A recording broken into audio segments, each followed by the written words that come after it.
রেলে কর্মবিরতির বিরূপ প্রভাব পড়েছে পণ্য ও যাত্রী পরিবহনে। সার্বিক পরিস্থিতি জানাতে রাজশাহী থেকে যুক্ত হচ্ছেন সহকর্মী কাজী শাহেদ।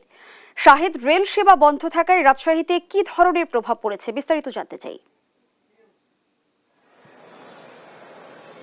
ধন্যবাদ জুই। যেহেতু আজকের যে কর্মকর্তা কর্মচারীদের যে সঙ্গে সরকারের মন্ত্রণালয়ের যে বৈঠকটি ছিল সেটি যেহেতু সমঝোতা হয়নি, ফলে যে অচল অবস্থা এবং দুর্ভোগ নাগরিকদের সেটি কিন্তু অব্যাহত আছে।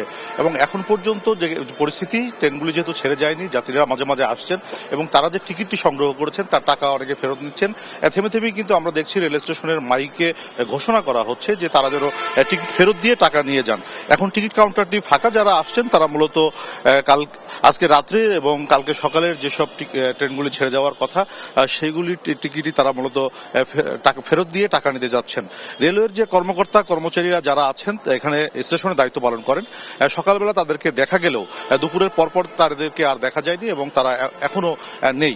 যেহেতু আমরা কথা বলেছিলাম এই স্টেশনের যিনি স্টেশন ম্যানেজার আছেন শহীদুল আলম, তিনি যেটি জানিয়েছেন যে যতক্ষণ পর্যন্ত ঢাকা থেকে ঘোষণা না আসছে ট্রেন ছাড়ার, সে পর্যন্ত তারা এইখানে কোনো রকম ঝুঁকি নিতে চান না। আর যাত্রী যারা টিকিট সংগ্রহ করেছেন তারা কাউন্টারে টাকা ফেরত দিয়ে টিকিট ফেরত দিয়ে টাকা নিতে পারবেন।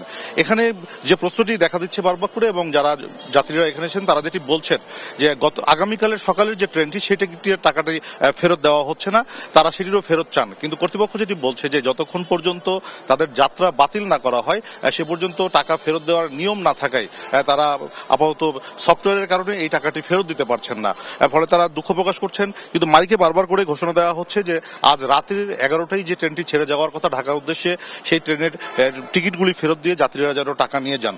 আর এর প্রভাব যেটি পড়েছে সেটি হলো যে এখান থেকে প্রতিদিন যে 30 জোড়া ট্রেন ছেড়ে যায় সেটির একটি প্রভাব তো আছেই। এই পরিমাণ যাত্রী পরিবহনে সক্ষম বাস কিন্তু রাজশাহীতে নেই, যার প্রভাব কিন্তু আমরা দেখছি যাত্রীরা জনভোগান্তির মধ্যে পড়েছেন। তারা বিভিন্ন উপায় ব্যবহার করে সেই ছেড়ে তাদের প্রয়োজনীয় গন্তব্যে যেতে দেখা গেছে।